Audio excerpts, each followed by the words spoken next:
Welcome to the System Simplified podcast, where we feature top leaders who share stories on how to successfully systemize a business. Now, let's get started with the show.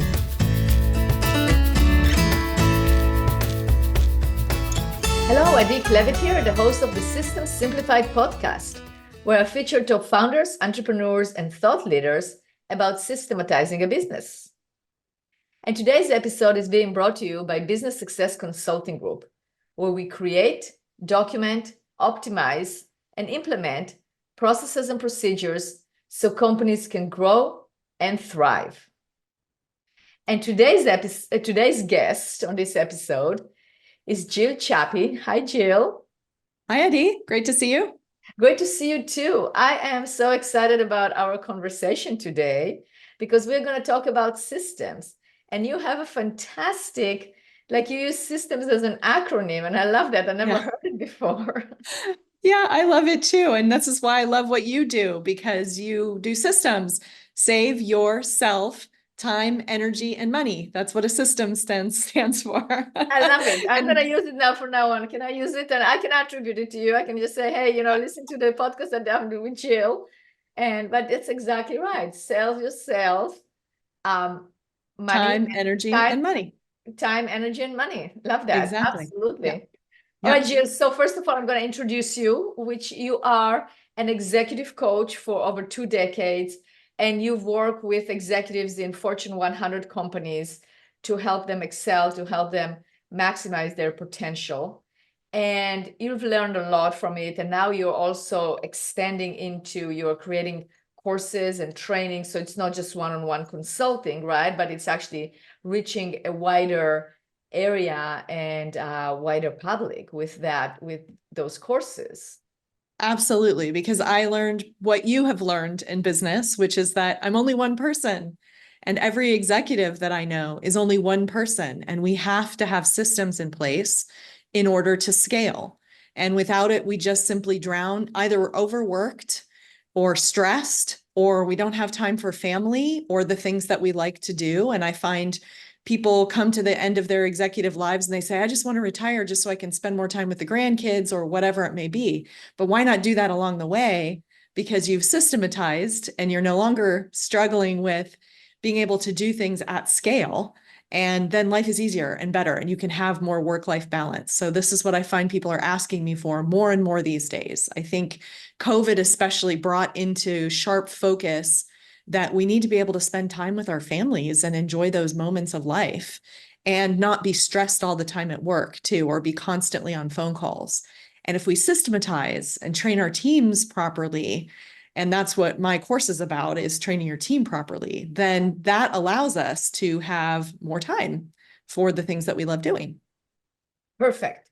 Absolutely. And training your team is definitely one of the things that are so important because, when we document the processes and procedures, and I tell my clients, there is no point in documenting if it's not going to be followed by everybody in the organization. And that's where, this conversation is so important. But before we dive into it, I'm curious, and I'm sure our listeners are also curious. Tell us a little bit about yourself and how did you become an executive coach, and some of your own career, your own basically your own path to where you are today. Yeah, great. So I started 24 years ago doing coaching, and the way I'd come to it is I had a strong interest in business. I had a business degree. I did economic studies in Spain after the Olympics in the 90s. And so I loved business and learning about metrics and how things can flourish. But I also had this other side that I loved, which was dealing with people. I really liked helping people to run teams and work better together and more collaboratively. And I feel I have a strength there. So I wanted to figure out how to combine these two things in my career. And so executive coaching ended up being the perfect career for me because I could combine the business knowledge that I had with the people knowledge that I wanted to utilize more. So I ended up about 20 years ago, I worked with a woman who was the executive coach for several big names that you would know: Bill Gates, Michael Dell, Meg Whitman. And she was my mentor for a while, and I really appreciate her. And she taught me kind of the ropes of executive coaching. And then she ended up retiring. And when she retired, she left me some of the clients in California. And I lived in California at that time and kept those clients up and had a lot of fun learning the different ins and outs of different markets, different products, almost all in technology. I've worked in technology since the beginning. So it's all been Silicon Valley, everything from laptops and hardware, software, and now most recently, my most common type of company is unified communications or contact center communications, those type of companies as well, like Zoom. Nice. That's very good. So, our listeners right now, they are entrepreneurs, right? They're smaller companies. They're not the Fortune 100 or Fortune 50 companies. But, what I found is that what applies to the Fortune 100 companies will also apply to the entrepreneurs, because people are people and executives are executives, right? And we all run into the same problems and the same challenges, maybe in a different settings, and maybe the solutions are different, but there is a common denominator. Would you agree? 1,000%. And in fact, I'm an entrepreneur. I started my own business. So I had to know how to start from nothing. So we're 5 people now, an all-woman company, but I had to learn how to do things from an entrepreneurial perspective. And I have worked with along the way, even some startups, some Silicon Valley startups that were, 5 or 6 people at the time. They were getting funded by venture capitalists and then some medium-sized companies that grew out of that. I worked with a couple of green energy companies. That was a fun one. So I've kind of been all over the map, but obviously, when you work in Fortune 100 companies, they have their own uniquenesses too, but it brings into sharp focus this point about priorities and time management and having systems, because otherwise it just becomes utterly overwhelming. Because thinking about being a multi-billion-dollar company, imagine trying to control all the details of that. What it actually is many companies inside a larger entity. So the same systems apply in every case. Absolutely. So what would you say are the main challenges that an executive is facing that doesn't allow for that balance, or for them having enough time to do what they want to do? Not that they don't want to work, but they also want to have, those things that, as you described, that they want to retire so they can do ... right? So right. Yeah, so the challenges that I see them running into, there are several, but I'm going to pick a couple of the top ones. One is that their teams are not properly trained or systematized, something you see routinely, I'm sure. So part of what I have been working on recently, because I work mainly with executives, they ask me many times, oh, can you train my team on this thing or another thing? And I simply don't have the time, just like they don't have the time. So we have to systematize it. We have to create a course or, process documentation, whatever it is, to be able to scale that business, because the executive doesn't have time to train every single person on the team. So they have to have systems in place to be able to free themselves up. And it also is this problem of visibility. So an executive might have a team in China, they might have a team in India, they might have a team in the Philippines. I find even in smaller businesses these days, entrepreneurs have outsourced talent in other parts of the world. And so when things are consistent and systematized, then we can more easily manage across time zones, across distributed teams, and everybody's on the same page. So that's what I work towards, and I know you work towards as well, Adi, is everybody's on the same page with the process, how to do it. And then it doesn't matter if you're up because it's 8 p.m. your time, but I'm asleep because it's 3 a.m. my time.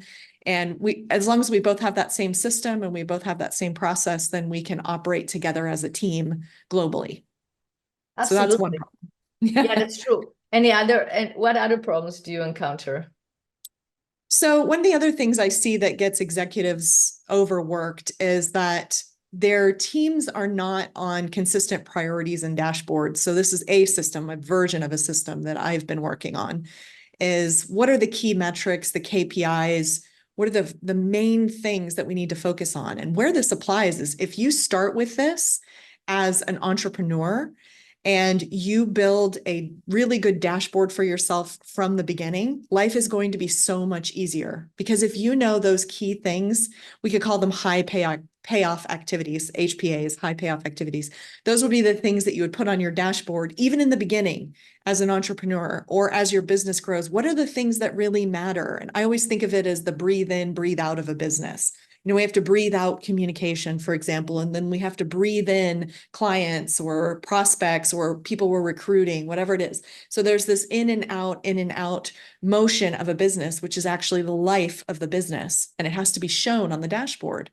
Otherwise, if you don't have a dashboard for your business or the dashboard is incorrect, executives end up spending a lot of time just basically culling opinions about things. Oh, well, how are things going over in this area? And they just get a bunch of opinions about it. And they're not really getting to what is the actual KPI and seeing it in front of them, just like you would a dashboard on your car.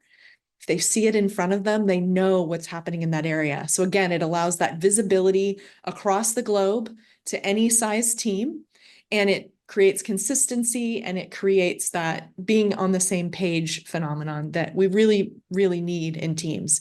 So when executives don't have that, it's that they spend a lot of time talking to people in lengthy conversations about priorities and whether everybody's on the same page, whereas they could just see it on a dashboard much more quickly. Again, save yourself time, energy, and money, right? That's very true. That's a system. That's right. So definitely the system of having the visibility and the dashboard is very important. What other systems have you seen that are important for businesses or for executives to run their teams? Yeah, so I love this particular one, just thinking about which structured meetings you need to have, because another source of executive overwork that I found, whether you're an entrepreneur or in a large company, is you're attending way too many meetings. And most people are attending meetings they don't need to be in, and they're the wrong type of meeting, and they don't get to an output.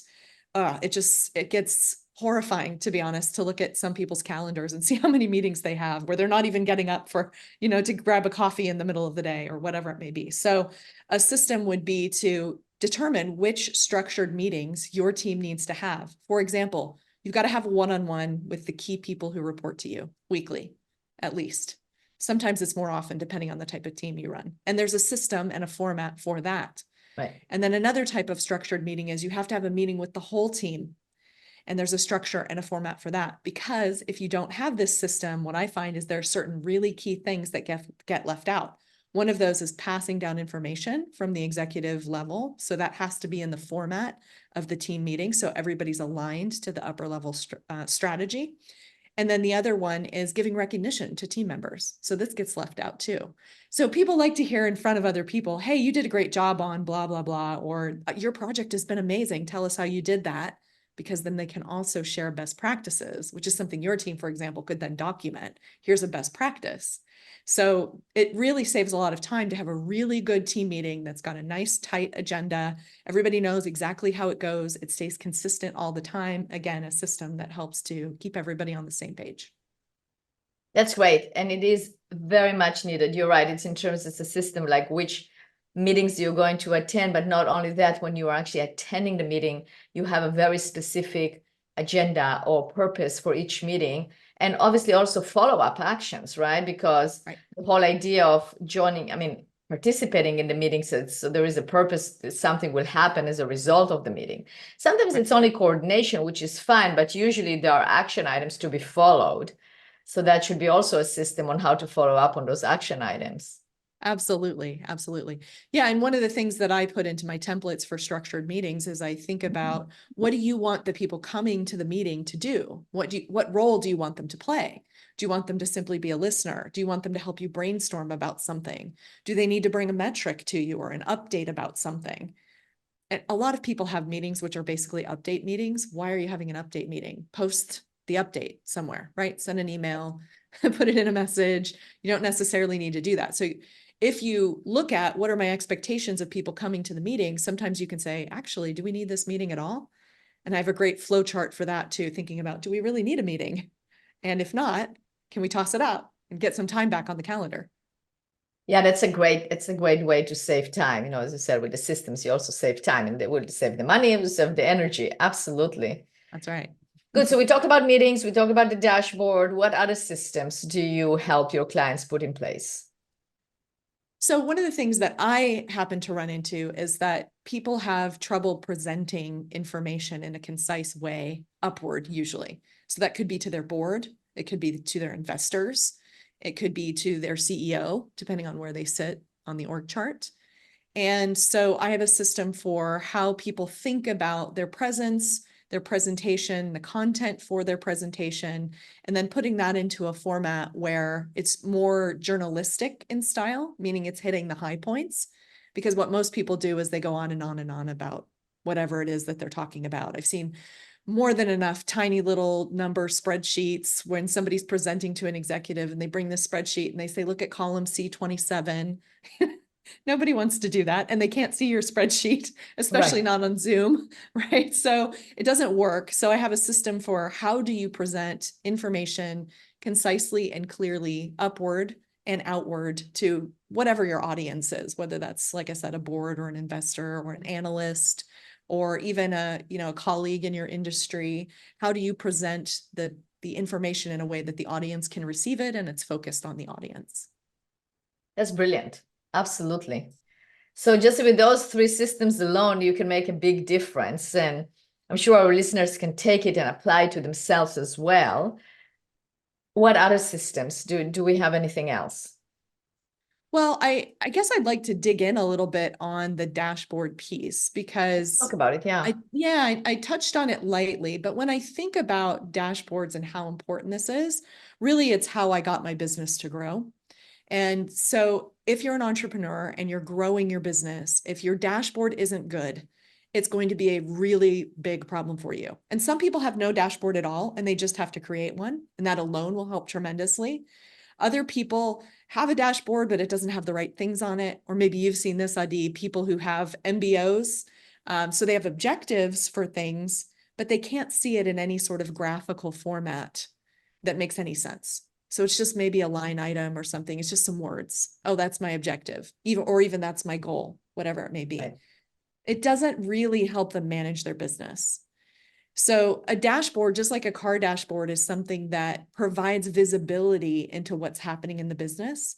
And it can have several things on it. But I like to give kind of a simple example is if you owned a bakery, you would want an output, for example, of cupcakes. We'll talk about cupcakes. That's a good Let's example, do that. right? Yeah. So everybody loves cupcakes. Who doesn't love a cupcake? So you might, as a baker, or running a bakery, you might have this output of cupcakes, and maybe you put on your dashboard something like number of cupcakes sold, for example. And you can see this wonderful graph and, oh, we're selling all kinds of cupcakes. But it doesn't really tell you everything that you need to know. So, for example, are the recipes correct? Are they making tasty cupcakes? Or are the cupcakes beautiful? So we could involve things like the aesthetics of the cupcakes, the taste of the cupcakes. And then, that would kind of flow into how many were sold. So how many were sold might be our end product, or that's our kind of our KPI, maybe. It might be our HPA, our high payoff activities, selling the cupcakes. But there are things that contribute to that can go onto the dashboard as well. And if you figure out what those are as an entrepreneur, then it can help you to grow your business. I can give you some examples. Just thinking about as an entrepreneur, how's your marketing? Where are you marketing? What are your channels that you're marketing to? And keeping those on a dashboard. Maybe you want to have one main one. Maybe, for example, LinkedIn is a great place for you to market yourself as an entrepreneur. Great. So how many post views are you getting on LinkedIn? Do you have that on your dashboard? Because sometimes I'll find what entrepreneurs do. They either don't have a dashboard at all, or they put together a dashboard and it only has one thing on it, which is how much money did I make? But they don't know what contributes to that, right? Right. And then you have the leading indicators and the lagging indicators that go into it. And and honestly, like with the cupcakes example, like what I would like to know if I were there and like as an owner of the bakery is like also the time of the, like when do you sell, like the speed of selling, right? So if you actually sell a lot of them during the morning time for some reason, or at the end of the day, then you have to staff it accordingly, right? So it gives you an explanation, it gives you an idea, you're basically getting data to make decisions. So what I found is that you have to ask yourself, like, what decisions can I make based on what I'm looking at in the dashboard?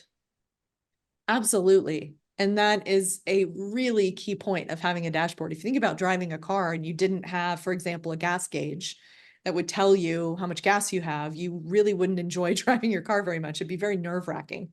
And this is what I find people are doing in their businesses, whether it's a business unit or an entire business, they're driving blind. And so if you have a dashboard that tells you what things are happening and when they're happening, to your point, if it's morning cupcake sales, or is summer better than winter, for example, or obviously there might be a spike during holidays.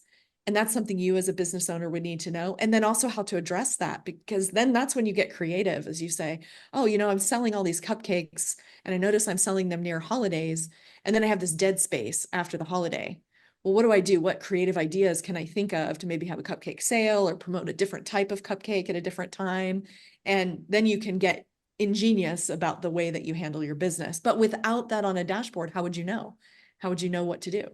Exactly. And one of the things that we're very big on is making sure that the processes are being followed by all.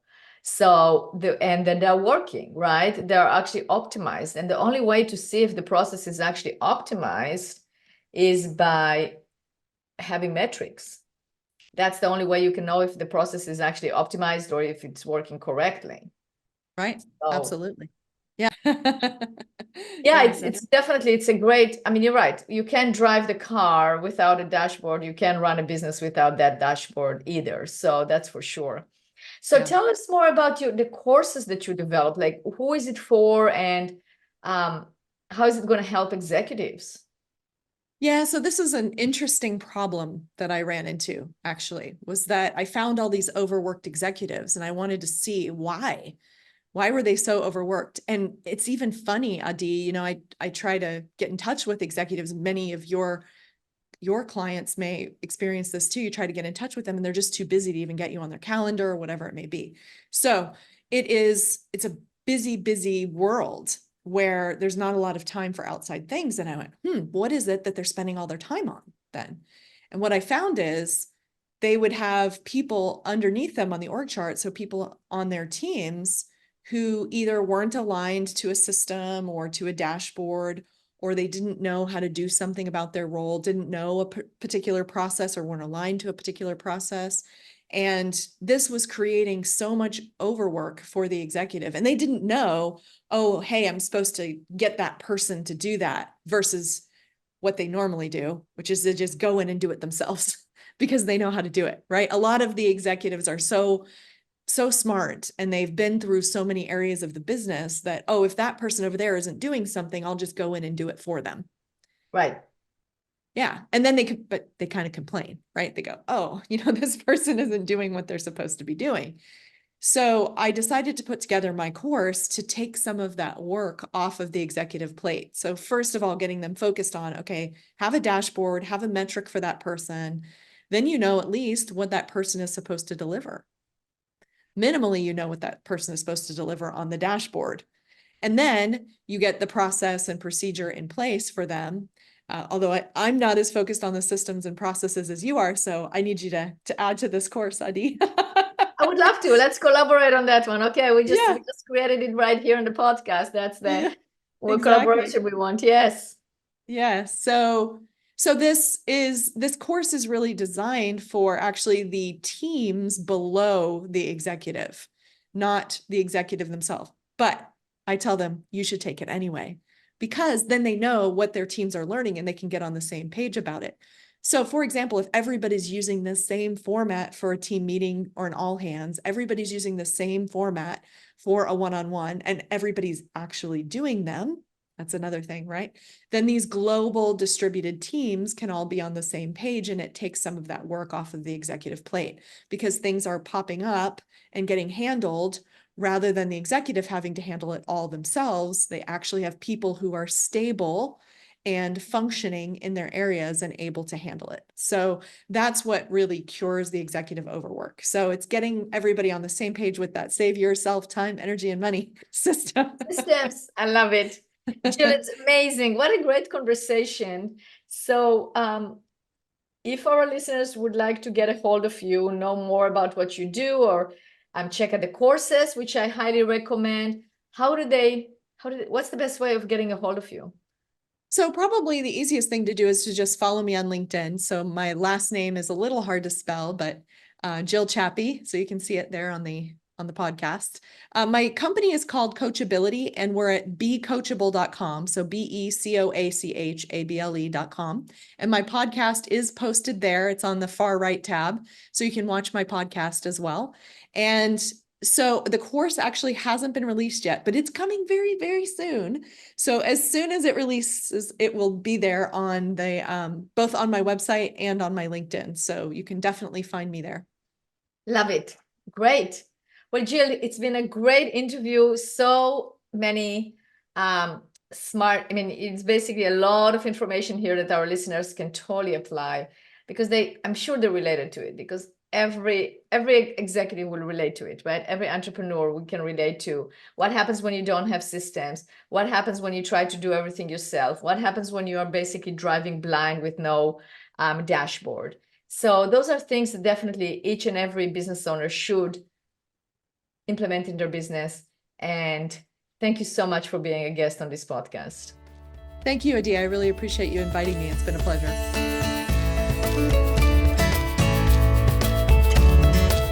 Thanks for listening to the System Simplified podcast. We'll see you again next time, and be sure to click subscribe to get future episodes.